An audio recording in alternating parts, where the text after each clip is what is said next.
बिस्मिल्लाहिर्रहमानिर्रहीम। इय्याका नअबुदु व इय्याका नस्तईन।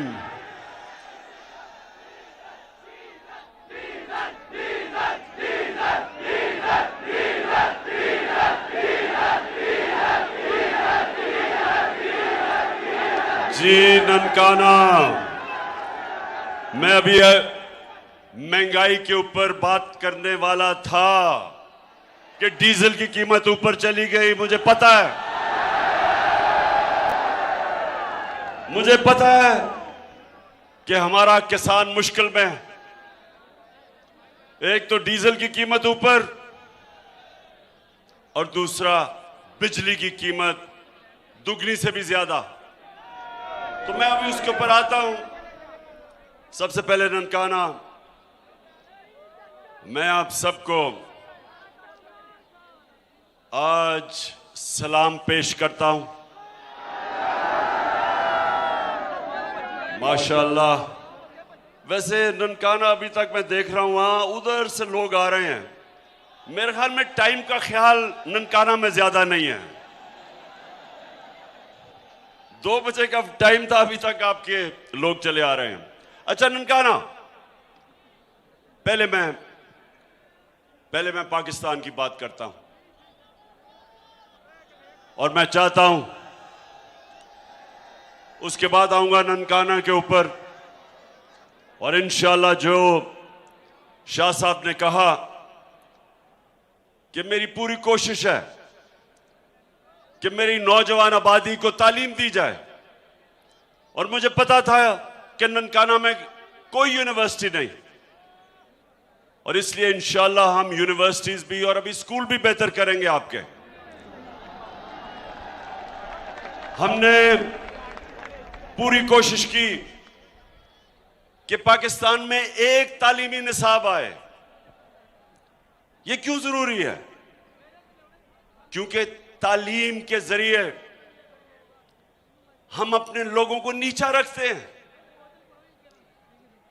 अमीर के लिए, पैसे वालों के लिए इंग्लिश मीडियम, अच्छी अच्छी नौकरियां पैसे वाले लोगों के लिए, और आम आदमी के लिए हम उर्दू मीडियम, जिससे वो ऊपर ही नहीं आ सकते, 21वीं सदी में नहीं जा सकते।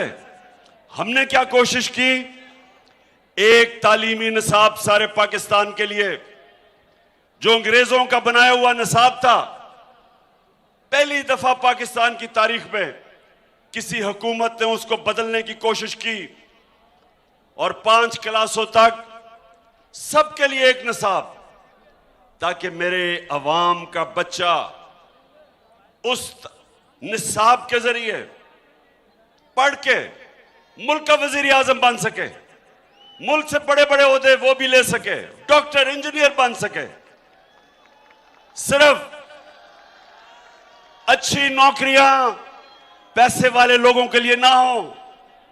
तो हमने एक निसाब और 5वीं क्लास तक हमने की पूरी कोशिश। और दूसरी चीज ननकाना,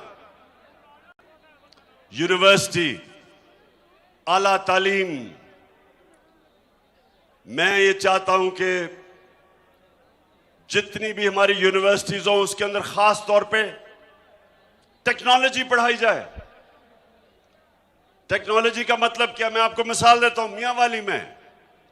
मियांवाली में मैंने एक यूनिवर्सिटी बनाई है, नमल कॉलेज। नमल कॉलेज में से, क्योंकि टेक्निकल और टेक्नोलॉजी की डिग्रीज हैं, जो बच्चा वहां से निकलता है 85 से 90% बच्चों को निकलते साथ ही नौकरियां मिल जाती हैं। और नौकरियां, सैलरी शुरू होती है 70,000 रुपए से 1 लाख तक। और यह फायदा होता है जब डिग्रीज ऐसी हों कि रोजगार मिल सके हमारे नौजवानों को। तो वो इंशाल्लाह उधर भी हम,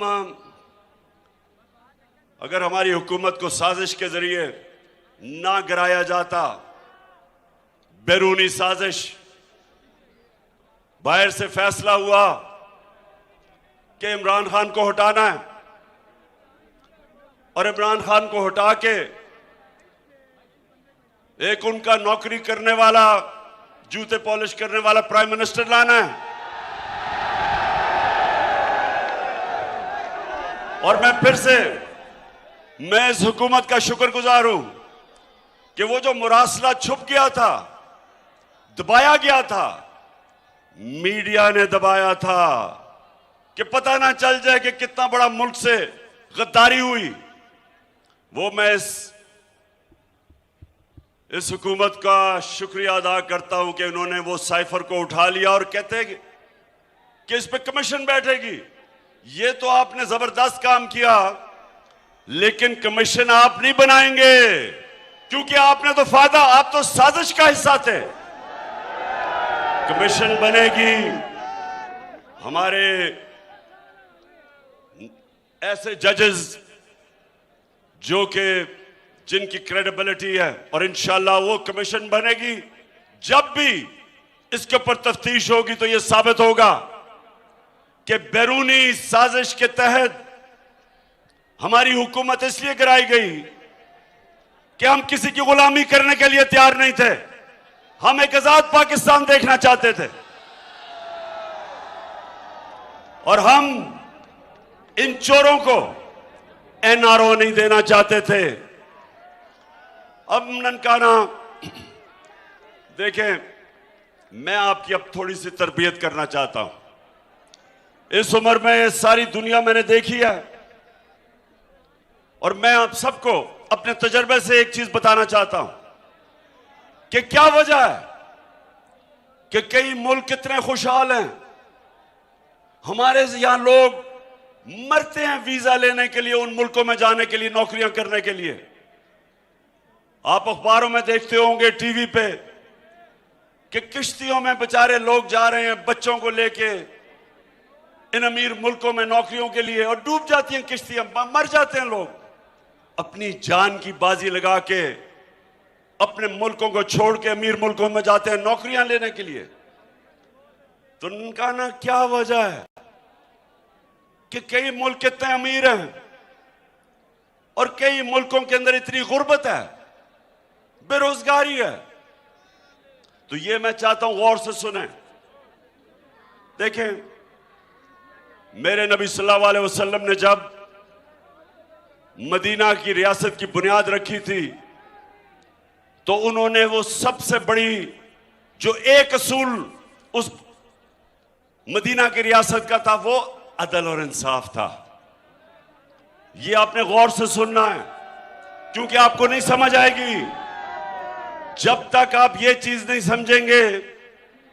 आपको समझ नहीं आएगी कि हमने मुल्क के मसले हल कैसे करने हैं। अदल और इंसाफ का मतलब कानून के सामने सब एक बराबर, कोई कानून से ऊपर ना हो।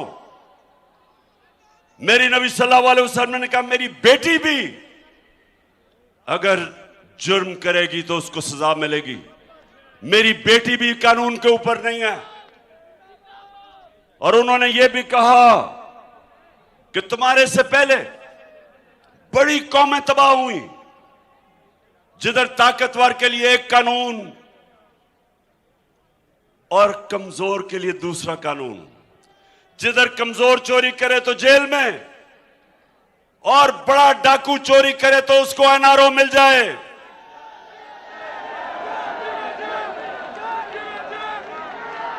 सिर्फ जिन मुल्कों के अंदर आज, वो 1500 साल पहले मेरे लीडर ने कहा था, आज आप दुनिया का नक्शा उठा के देख लें, एक चीज फर्क करती है अमीर और गरीब मुल्कों में। खुशहाल मुल्क और जिस मुल्क में गुर्बत है, एक चीज फर्क करती है, जितना अमीर मुल्क उतना ज्यादा इंसाफ, जितना अमीर मुल्क उतने ताकतवर डाकुओं को वो कानून के नीचे रखते हैं। जितना गरीब मुल्क, हमारे वाला हाल है वहां कि चोरी करके मुल्क का पैसा लूट के और बाहर लंदन में बड़े बड़े महलों में रहे, मुल्क में आए पैसा चोरी करने, लूट के बाहर ले जाएं, और हमारा इंसाफ का निजाम उनको नहीं पकड़ सकता, सिर्फ छोटे चोरों को पकड़ता है, गरीबों को पकड़ता है जो मजबूरी में, बेरोजगारी में अपनी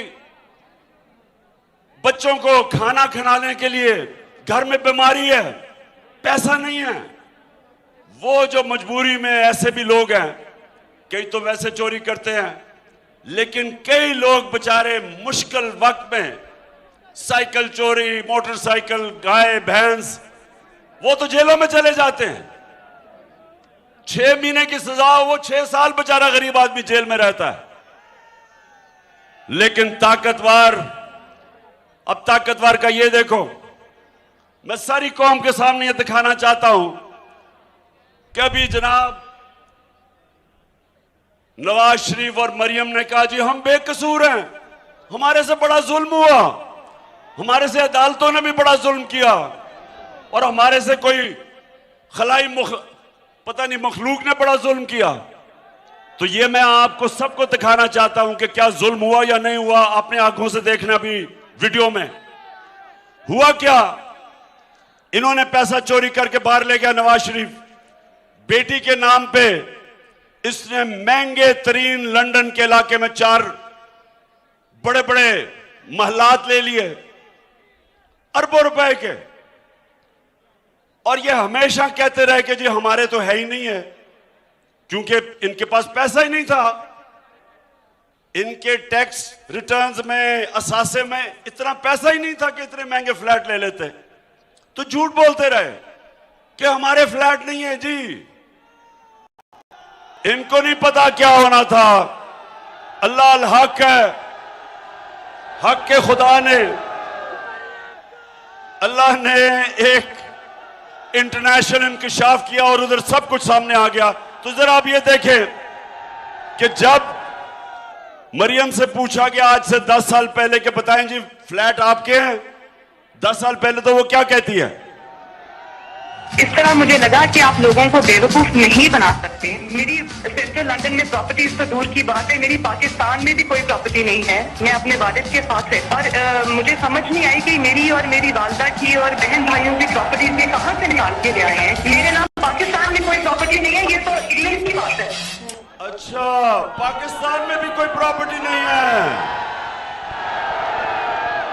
बेचारा अगर उसको कोई, आप कोई उसको अपने घर में ठहरा लें, बेचारे के पास कोई प्रॉपर्टी नहीं है। अच्छा आप देखें, अब उस बेचारी को नहीं पता था ननकाना कि सच का खुदा है, वो सच सामने ले आता है। बैरूने में एक बैरूनी इंकशाफ हो गया जिसको पैनामा पेपर्स कहते हैं। जब वो इंकशाफ हुआ तो उसमें यह आ गया कि जनाब ये 4 बड़े बड़े महलात इनकी मालिका मरियम बीबी है। तो जब वो आ गया सामने और ये 4 साल के बाद आया तो मरियम के भाई साहब क्या कहते हैं, जरा ये पहले सुन लें, सब देखें। को तस्लीम करता हूँ कि अल्हम्दुलिल्लाह पाक लेन के ऊपर जो अपार्टमेंट्स हैं वो अल्हम्दुलिल्लाह हमारे हैं। मैं इस बात को तस्लीम करता हूँ कि उनको ऑफशोर कंपनीज नेस्कॉल लिमिटेड और नीलसन लिमिटेड जो है उनको ओन करती हैं, और मैं आपको ये भी अर्ज करता हूँ उनको होल्ड कर रही है इस वक्त मरियम नवाज शरीफ, मेरी हमशीरा जो है। ठीक है जी, ठीक है जी, ननकाना सुन लिया आपने, तस्लीम करते हैं कि ये हमारे 4 बड़े बड़े महलात हैं। अब अगला सवाल ये कि जनाब पैसा किधर से आया, रसीदें तो दिखाओ। तो जब मरियम से पूछा गया कि वो पैसा किधर से आया, अच्छा तो जब, अब वो ये तो नहीं कह सकती थी कि मेरे बाप ने पैसा दिया है, क्योंकि बाप अगर कहता तो वो पकड़ा जाता, वो प्राइम मिनिस्टर था, उसके पास तो कोई असासे थे नहीं, उसने दिखाए नहीं थे। इसका मतलब अगर बाप कहता तो वो चोरी का पैसा था। तो मरियम क्या कहती, जरा ये सुन ले आप। हुसैन के पास आज जो भी है वो एक अरबपति दादा के पोते हैं। उस अरबपति दादा के पोते हैं जो 1960s और 70s में पाकिस्तान का अमीर तरीन इंसान था। ये जो एसेट्स हैं, ये जो बिजनेस के लिए पैसा है, ये सारा दादा से डायरेक्टली बच्चों को ट्रांसफर हुआ। सुन लिया ना? अब बाप का तो कह नहीं सकती थी, तो उसने कहा मेरे दादा का पैसा था। अब दादा से किसने पूछना था? वो तो अल्लाह के पास चला गया था। तो किसने कहना था? जी दादा का पैसा था, दादा की वजह से हमने ये महंगे महंगी जगह ले ली। लेकिन फिर सुन लो, ननकाना वो हक का खुदा है, सच का खुदा है। वो क्या, अब जो मरियम का दादा था वो शहबाज शरीफ का बाप था, ठीक है ना? ठीक। अब शहबाज शरीफ अपने मरियम के दादा के मुतालिक क्या कहता है, ये सुन लो। मेरे खानदान को 22 खानदानों में शुमार नहीं होता था। मुझे इसके ऊपर बाइसे फख्र है कि मेरे वालिद का ताल्लुक एक गरीब किसान के घराने से था। हिंदुस्तान अब ननकाना सुनो जरा, समझ आ गई? नहीं, हाथ खड़ा करके बताओ, समझ आ गई? हाँ, मैं ये बताना चाहता था कि तुम कितने झूठ बोलोगे, चोरी छुपाने के लिए क्या क्या करोगे। और ये मैं अब आपको इधर से बताता हूं कि कौम गरीब कैसे होती है। कौम गरीब इसलिए नहीं होती कि उसमें वसाइल की कमी होती है। कौम गरीब होती है जब इस तरह के डाकू मुल्क के ऊपर मुसल्लत हो जाते हैं, तब तबाह होती है। पहले ये चोरी करते हैं, उसके बाद वो, क्योंकि वो पैसा नजर आ जाए, अगर वो पाकिस्तान में रखें, अरबों रुपए बिस्तर के नीचे तो नहीं रख सकते, बैंकों में रखेंगे तो लोग पूछेंगे किधर से पैसा आया। तो वो चोरी करके पैसा मुल्क से बाहर भेजते हैं, जिसको मनी लॉन्ड्रिंग कहते हैं। डॉलर लेके पैसा बाहर भेजते हैं। उससे मुल्क में, ननकाना नौजवानों सुनो, ये क्या हो रहा है आपके मुल्क के साथ। जब वो डॉलर लेके बाहर भेजते हैं तो मुल्क में डॉलरों की कमी होती है। जब डॉलर की कमी होती है, रुपए की कीमत गिर जाती है। जब रुपया गिरता है, बाहर से जो भी आप चीज इंपोर्ट करते हैं महंगी हो जाती है। मुल्क में महंगाई आ जाती है। तेल महंगा, डीजल महंगा, बिजली महंगी, घी महंगा। तो अब ये सुने, अब हो क्या रहा है मुल्क के साथ। पहले ये पैसा बाहर भेजा, अब पैसा बाहर भेजने के लिए इनको मुल्क के इदारों को कमजोर करना पड़ता है। ये मुल्क के पहले एफबीआर के ऊपर अपना आदमी रखाते हैं, ये फिर नैब के ऊपर अपना आदमी रखवाते हैं, एफआईए के ऊपर अपना आदमी रखवाते हैं। फिर जब ये देखते हैं कि उसके बावजूद पकड़े जा सकते हैं, कानून बदलते हैं। अपनी चोरी बचाने के लिए नैब के कानून बदलते हैं। जब ये नैब के कानून बदलते हैं, सुने, तब भी नहीं ये खुश होते। फिर इनको अपने जज रखने पड़ते हैं। सजाद अली शाह जस्टिस, एक ईमानदार चीफ जस्टिस था। इन्होंने डंडों से सुप्रीम कोर्ट पे हमला करके उसको भगाया, क्योंकि ईमानदार चीफ जस्टिस को यह बर्दाश्त नहीं कर सकते थे। ये जजेस के अंदर तकसीम करते, क्योंकि चोरी बचानी है। इनको अपने जज चाहिए, इनको अपने एफआईए का हेड चाहिए, क्योंकि नहीं तो जो मकसूद चपड़ासी के 4 अरब रुपए आए थे, अगर एफआईए गैर जानबदारी से अगर वो तफ्तीश करे तो पकड़ा जाएगा शहबाज शरीफ। तो अपना FIA का हेड बैठाया, अपना नैब का हेड, अपने जजेस के ऊपर ये पूरा कोशिश करते हैं अदालतों को अपने साथ मिलाने की, तकसीम करने की। इनका सारा माजी है।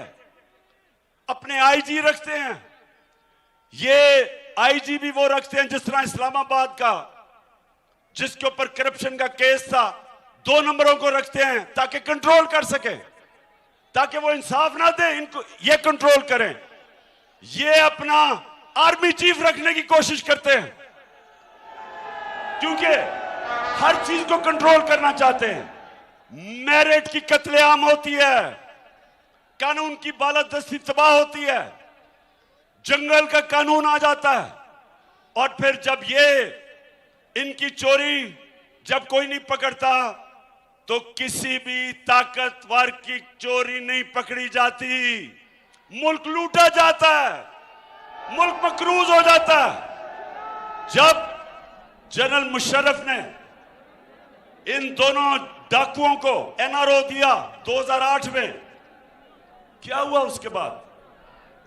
क्या हुआ उसके बाद? 4 गुना कर्जा बढ़ा पाकिस्तान का, 6,000 अरब से, जो 60 सालों में पाकिस्तान का कर्जा था 6,000 अरब, ये जब 2 डाकू खानदान आए, 10 सालों में हमारा कर्जा 4 गुना बढ़ के 30,000 अरब पे पहुंचा। और उसकी कीमत कौन अदा कर रहा है? आप अदा कर रहे हैं, महंगाई के जरिए आप अदा कर रहे हैं। कौम ऐसे तबाह होती है, कौमों को कोई बैरूनी दुश्मन इस तरह तबाह नहीं करता जिस तरह अंदर इस मुल्क में बैठे हुए मीर जाफर और मीर सादक तबाह करते हैं। कोई दुश्मन की जरूरत नहीं होती। और इसलिए आप सब तैयारी करें, मैं आपको कॉल दूंगा और वो ज्यादा देर नहीं है, मैं तैयारी पूरी देख रहा हूं।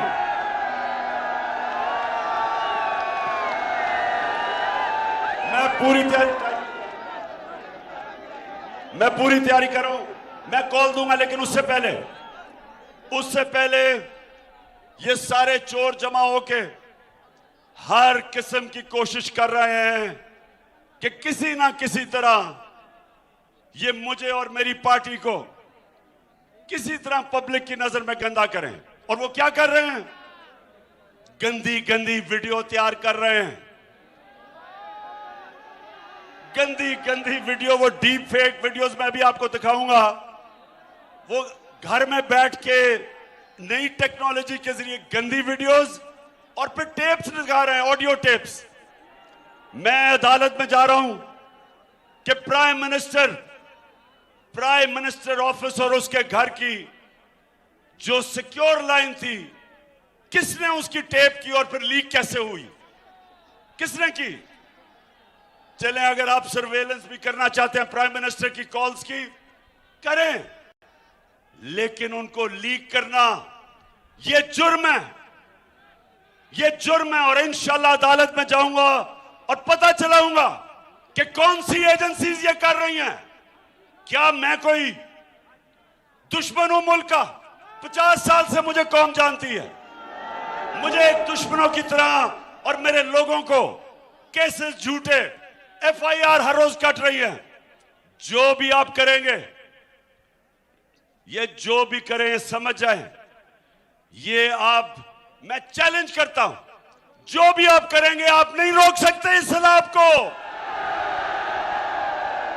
ये जो पाकिस्तान में इनकलाब आ रहा है कोई नहीं रोक सकता। मेरा चैलेंज है आपको, जो भी करना है, गंद उछालना है, गटर में गिर के अपने मुल्क की अखलाकियात तबाह करनी है अपने आप को बचाने के लिए, ये आपको कुछ नहीं बचा सकता।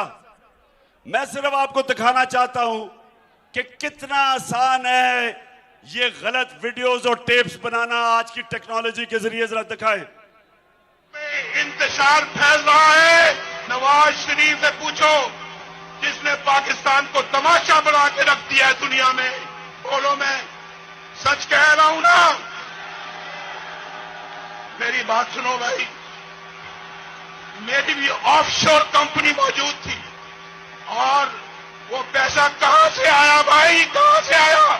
नवाज शरीफ, तुम दूसरों पे तोहमतें लगाते हो। नवाज शरीफ, तुम सबसे बड़े करप्ट आदमी हो, करप्ट।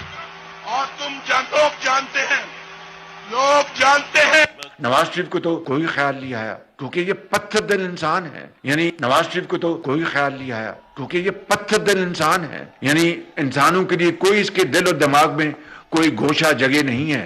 और मैं इस तरह के लफ्ज इस्तेमाल नहीं करता, मगर ये फ्रॉडिया है, फ्रॉडिया। मेरा नहीं ख्याल कि शहबाज शरीफ से ज्यादा इदारों को किसी ने बदनाम किया है, किसी ने उनको सियासत के लिए अपने पेटी सियासी गेन के लिए इस्तेमाल किया है। अगर शहबाज शरीफ को इसी तरह सपोर्ट किया जाता रहा, मुल्क को इसी तरह अंधेरों में झोंका जाता रहा, तो ये फिर मुस्लिम लीग नून के हाथ से भी बात बाहर चली जाए। ठीक है, पहले दिन से भरोसा था कि एक दिन सच सामने आएगा, एक दिन पूरी दुनिया को पता चलेगा कि इमरान खान कोई आम शख्स नहीं है, पाकिस्तान का सबसे बड़ा सर्टिफाइड सादिक और अमीन है। और नवाज शरीफ ने अपनी नाअहली, अपनी नालायकी, अपने साजिशी जहन से, इंतकामी जहन से आज पाकिस्तान को तबाही के धाने पर लाकर खड़ा कर दिया। और नवाज शरीफ आटा समझ गए आप कि ये आप कर रहे हैं क्योंकि ये समझ ही नहीं सकते कि अवाम आज सारी हमारे साथ खड़ी है, कौम आज सारी हमारे साथ खड़ी है। ये चोर एक तरफ खड़े हैं, कौम एक तरफ खड़ी है, और ये हरबे इस्तेमाल करेंगे। मैं सिर्फ अपनी कौम को बताना चाहता हूं कि ये खौफ में हर किस्म के हरबे इस्तेमाल करेंगे। आप तैयार है ना? मैंने आपको कॉल देनी है और इंशाअल्लाह मैं अपनी कौम को, मैं अब सारी कौम को तैयार कर रहा हूं इस कॉल के लिए। और मैं अब चाहता हूं कि आपने सब ने मेरे साथ एक, अच्छा हाँ, मैं उससे पहले इतनी तादाद में जो नानकाना में मेरी बहनें आई हैं, मैं आपको सबको सलाम करता हूं। अच्छा, अब आप सब ने मेरे साथ अब हल्फ लेना है। बिस्मिल्लाहिर्रहमानिर्रहीम। बिस्मिल्लाहिर्रहमानिर्रहीम। हाथ खड़ा करके, हाथ खड़ा करके, हाथ खड़ा कर। मैं यहां से पढ़ूंगा, आपने वहां से रिपीट करना है उसको। बिस्मिल्लाहिर्रहमानिर्रहीम। बिस्मिल्लाहिर्रहमानिर्रहीम। सबने हम हल्फ उठाते हैं, हम हल्फ उठाते हैं कि हम पाकिस्तान के आइन की, हमेशा पासदारी करेंगे, हमेशा पासदारी करेंगे। हम पाकिस्तान की खुद मुख्तारी का, तहफ़्फ़ुज़ करेंगे, कि हम कभी भी अल्लाह के सिवा किसी के सामने नहीं झुकेंगे, और हम पाकिस्तान की हकीकी आजादी की इस जिहाद में, आखिर तक इमरान खान के शाना बशाना जद्दोजहद करेंगे। मेरे साथ शाना बशाना जद्दोजहद करेंगे, हाथ खड़ा करके। हाँ, और हम हर किस्म की कुर्बानी के लिए तैयार रहेंगे, अल्लाह हम सबका हामी और नासिर हो, आमीन, आमीन। पाकिस्तान। ननकाना, मैं आपका शुक्रिया अदा करता हूं दिल से, इतनी तादाद में और गर्मी में आप आए, आपका शुक्रिया। और इंशाअल्लाह अल्लाह ने मौका दिया, मैं फिर से ननकाना आऊंगा आपके पास। अल्लाह ने मौका दिया आके, और इंशाअल्लाह हम अपने ननकाना को उठाएंगे, हम इसको एक इंशाअल्लाह खुशहाल सारी डिस्ट्रिक्ट बनाएंगे। पाकिस्तान जिंदाबाद।